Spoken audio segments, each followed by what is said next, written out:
Greetings, Jedi traders.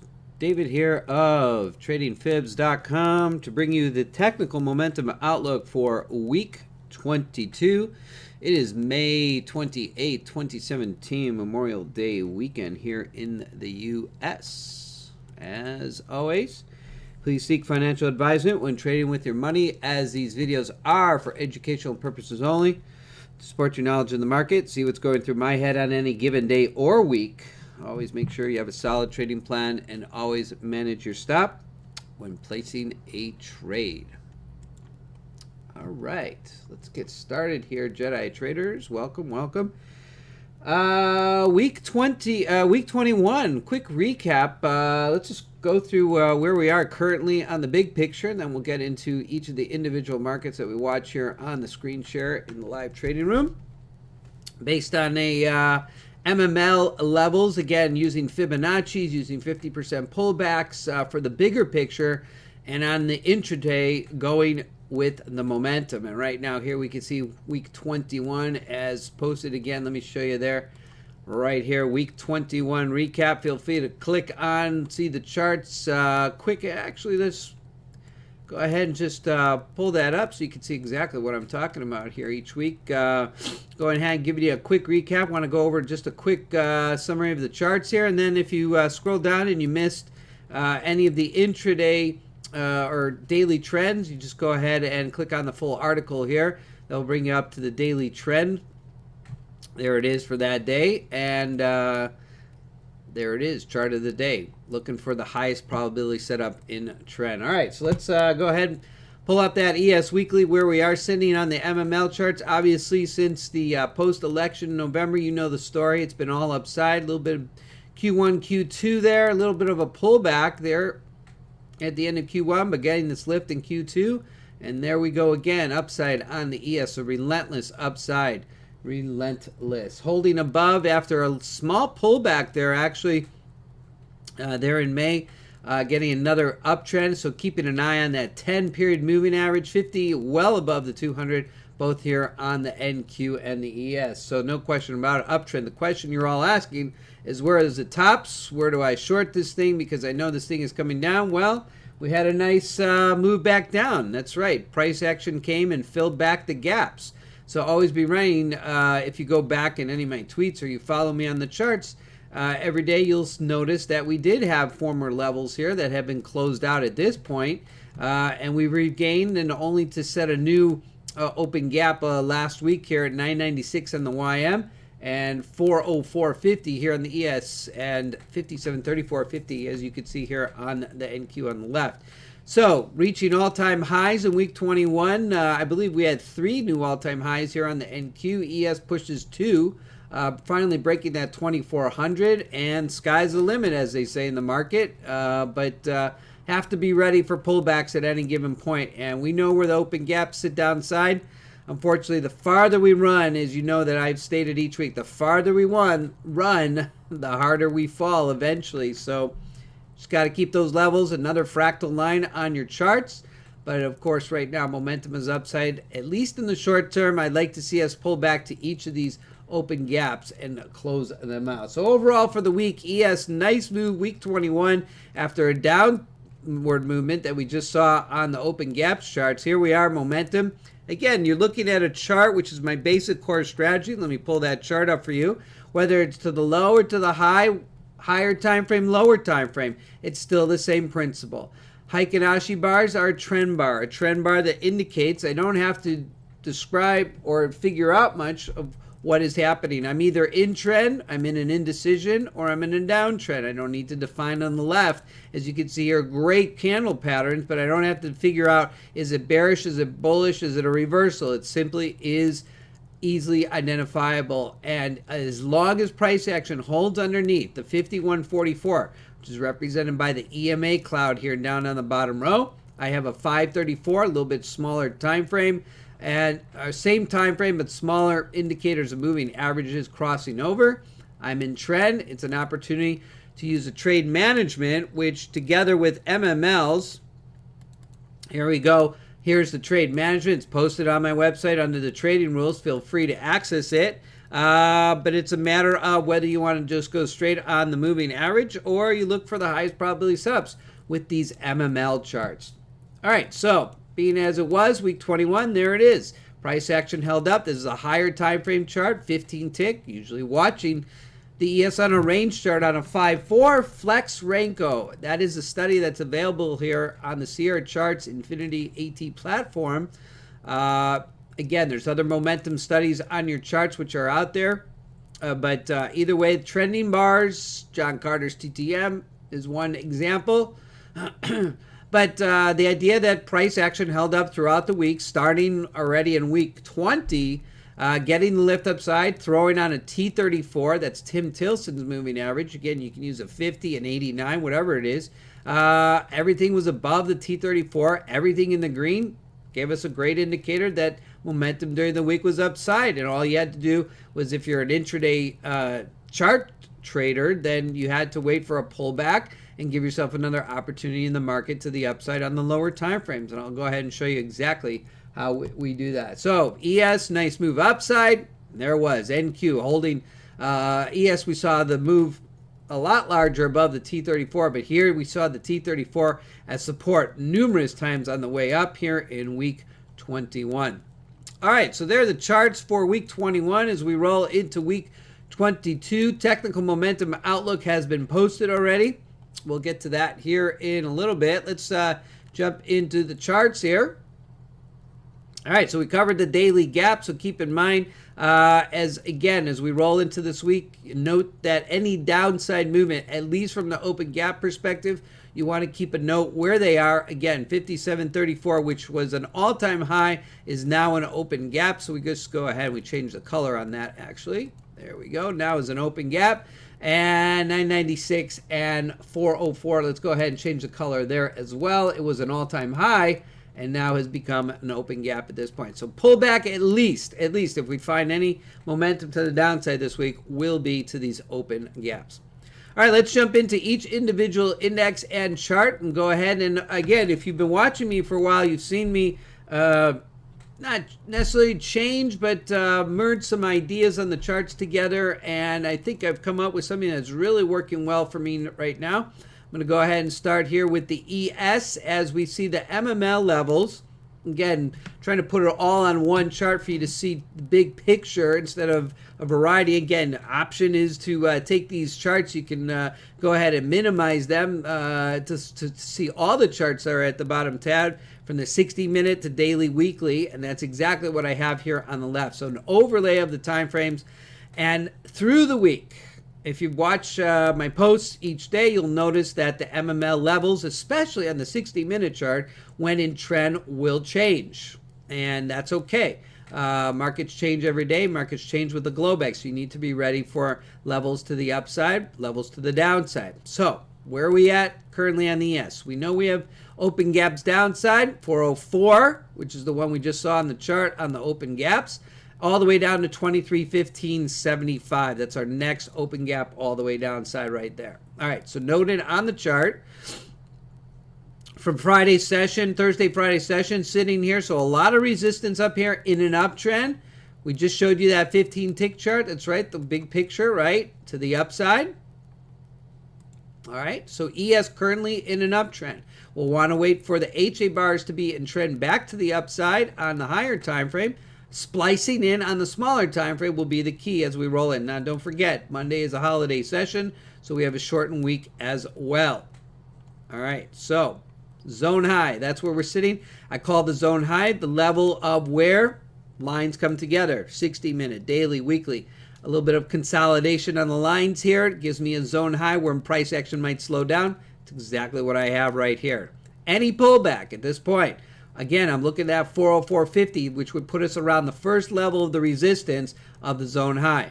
Any pullback in week 22, we would look down here to the 50% pullback around 60-minute support resistance, which would be around 98.50, including the 10-period moving average. Again, watching those key moving averages, 10, 50, we're well above the 200, so any deeper pullback will start to look to the zone low here. Again, I would expect maybe a little bit of a reset downside, but I would definitely watch that 50-period moving average for any serious pullback in the market at this point. To the upside, again, we'll look to the smaller time frame intraday, so you want to stay posted through the week for that, as well as the 60-minute reset. But right now, upside 24 at 37.50 for week 22 if we're to head upside, as long as the levels stay intact, and anything upside from there we'll be looking at 53.25. Again, we got levels to the upside all the way. We'll just see where the momentum flies, but 60-minute will definitely be the short term, up to two to 3 days the most of levels to the upside. So there it is, zone high, zone low, 50% pullback. Anything deeper, watch the 50-period moving average. All right, currently on the NQ, I'm going to come back to that chart here in a moment. I'm going to show you where the charts are headed, or at least the chart book at this point, and something I'll be building up in the weeks to come. But again, same picture on the NQ on the right. We know we're in a uptrend at this point. Open gaps labeled here, as you saw on the open gap chart, or sitting in the zone high. So I expect to see 58.10.50 would be the high here in the zone high. Anything higher, we're looking up to 58.50, 9.50. Again, levels all the way up to 937.50. But at this point, plenty of resistance here. Any pullback at this point would be down to 57.42, or at least down to the 10-period moving average. Zone low all the way down to 703 to 73.75. Now, I'm going to go ahead and pull up a lower time frame chart. And again, this is my trading platform. Again, it's good to see the big picture.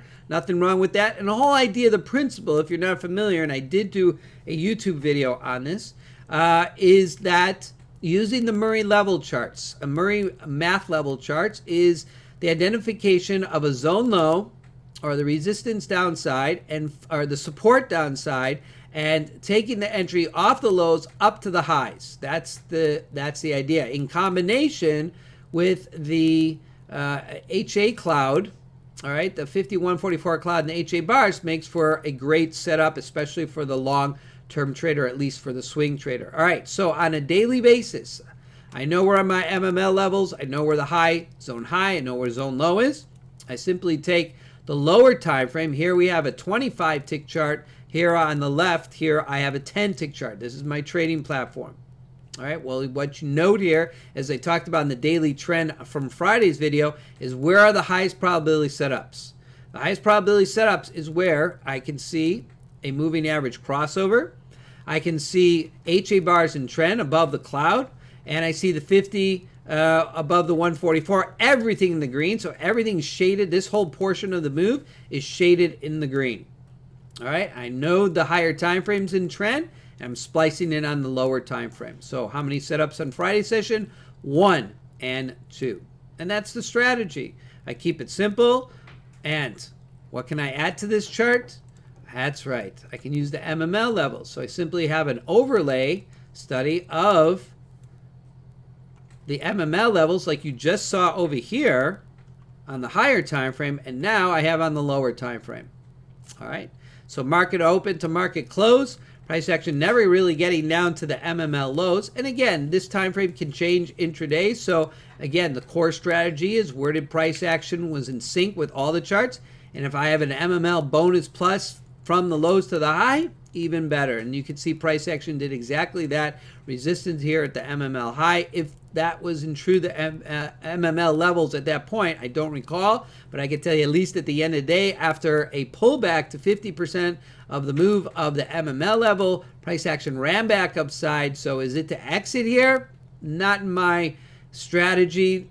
My whole strategy would be to stay in trend all the way up to the end of the market close, plus some there actually to the 5 o'clock hour. All right, so combination of both, keeping it simple means simply, hey guys, you don't need the MMLs. If it's not working for you, you don't understand it, simply just take it off the charts.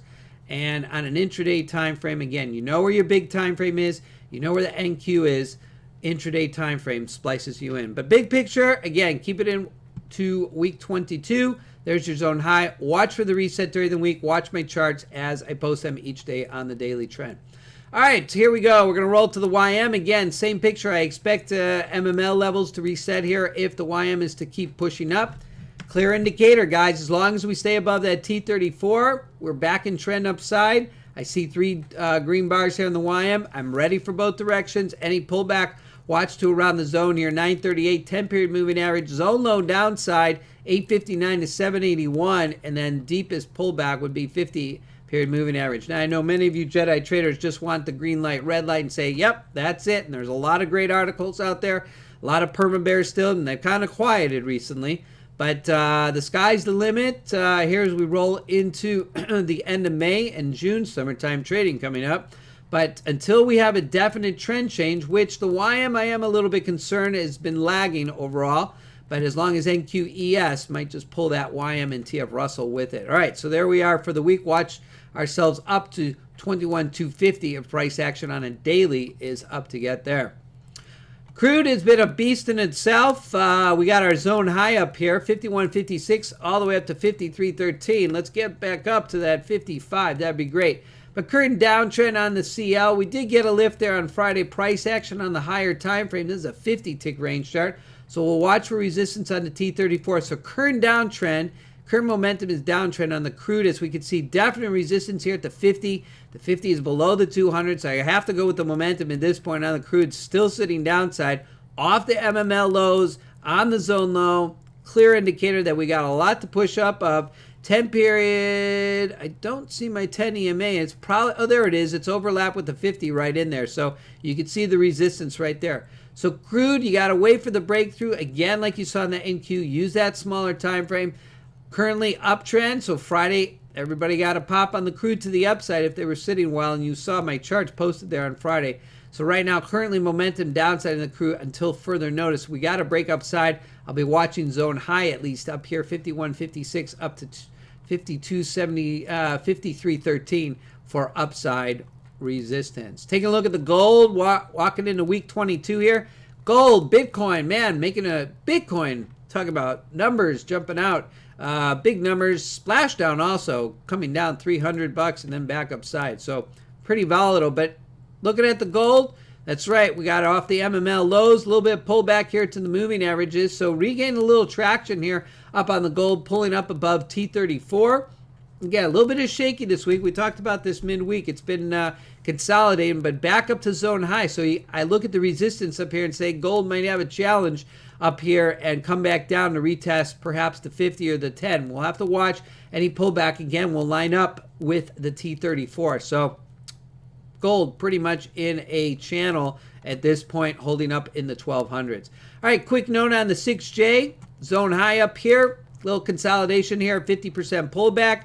At least broke above that 10 EMA, but retested T34 there on a 50-tick range chart. Again, we're in momentum, but we kind of were all over the place as we found resistance here at the T34 this week, bounced back downside. So again, a little bit of channel trading on the yen, but holding here in the two moving, actually within the, I'd say the three moving averages. So the fact that we reach zone high up here, I want to see the support at T34 through the week. If not, we come back down, we get momentum back downside, and we go back and test the zone low on the yen. All right, wrapping it up. Some great moves on the 6E this week.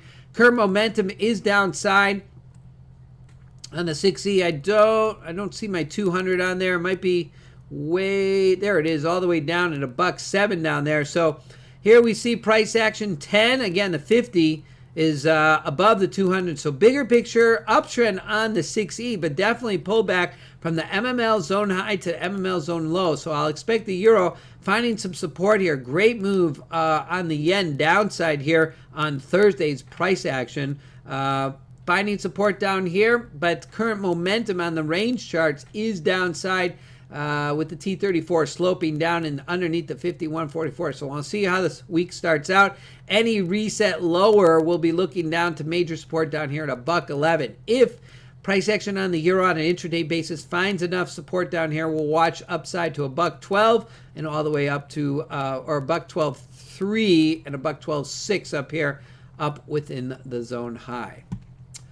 All right, Jedi Trader. So big picture for technical momentum for the market outlook this week. As we scroll down here, again, feel free to read all my wonderful insight here. But bottom line, we know the NQ and ES has been on a roll, holding above that T34 EMA on the higher time frame. So current momentum upside is the YM and the TF actually struggling to maintain pace. Downside action, we'll be looking to test that T34 support and the daily 10 EMA. Anything lower than that, we might be rolling down to the 50. All right, so momentum to the upside is definitely in play. Monitor those higher lows and higher highs, 60-minute MML levels, which can reset. And again, we're looking to splice into the intraday session to get into the higher time frame. Keynote will be employment numbers this week as we roll into week 22. Don't forget, Monday is a holiday session. Tuesday, S&P Case-Shiller there, consumer confidence. Red Star events will be looking through the latter of the week on employment numbers, including Friday's NFP, non-farm payrolls, ADP on Thursday as well. And anything coming across the board, Washington politics, and including anything overseas in the numbers. All right, Jedi traders, that wraps up today's weekly technical momentum for the key futures markets and anything else that we watch here on the screen share. Feel free to stop by at tradingfibs.com where you can check out my daily trend each day, including the pre-market trend, posted here about 30 minutes prior to the market open, and get ahead of the current levels. Again, Globex levels can change every single day. Hey guys, I showed you the chart today. My trading mantra of one simple strategy: any market, any chart, any time frame will keep you disciplined. You can find me every day on Twitter or any of my social media outlets to say at Trading Fibs, where you can catch those charts, including anything else interesting in the market, including the trading psychology of Steve Burns. Puts out some great stuff. Again, a lot of repeats, but a good reminder of the psychology of the market. Hey guys, I only watch what's in front of me and on my charts. I leave that bias at the door when trading. Actually, I'm pulling that up here because he had just posted the other day that a lot of traders are always waiting for that pullback. And what do when it pulls back? They don't do anything. So keep that bias out of the market. Watch for your trend, watch for your strategy, and simply take the setup with good trade management. Hey, if you're interested in joining us in our community of like-minded traders, feel free to stop by. Feel free to stop by any Thursday or Friday. Just go ahead and email me, David at Trading Fibs. You can join us with our community. Small community, not looking for 500 traders here. Again, a small group, about 30 to 50 traders coming together each day looking for those highest probability setups. And again, don't forget, summertime trading's coming up. So get those AM session moves in and let the PM session ride itself out, and don't give back your AM profits. Also, one more shout out as we roll closer to the live trading challenge here on Infinity Futures. June 14th through June 20th, you have your opportunity to get in a simulation challenge, but with a cash prize, especially if you have an account here at Infinity Futures. $500 commission credit, nice move. If you're interested in the webinars, June 5th through June 8th with Jim Cagnina. Great opportunity. That will be followed by my webinar. Again, you can check out all the information here at livetradingchallenge.com. I'll be hosting a webinar this week, May 30th through June 31st. And speaking of psychology of trading, that's exactly what we'll be going through on day one. And then day two, we'll be talking about trend trading and then trade management, trying to keep it as simple as possible and maybe give you an edge into the market to put you can see the results here. If you're able to make this kind of dollars in live trading, hey, why not put it to the test here in the simulation challenge and give yourself some credit there on your Infinity Futures account. All right, you can email me if you have any other questions about that as well, but that is coming up here in 2 days. Hey guys, have yourselves a Blue Zone weekend wherever you may be. And if we have a Memorial Day, remember it's a light trading session with European markets only. But again, a shout out to all the veterans who have passed on and serving this country, including my father, who's actually in his 90s and served in World War II and still living. So shout out to him. But to all those who've passed and served, my thoughts are with you, as well as to all the current veterans who are still serving and still alive. Thank you so much for your service. And to week 22, have yourselves a great week, a good day, good night, and good trading to you. David from Trading Fibs signing off.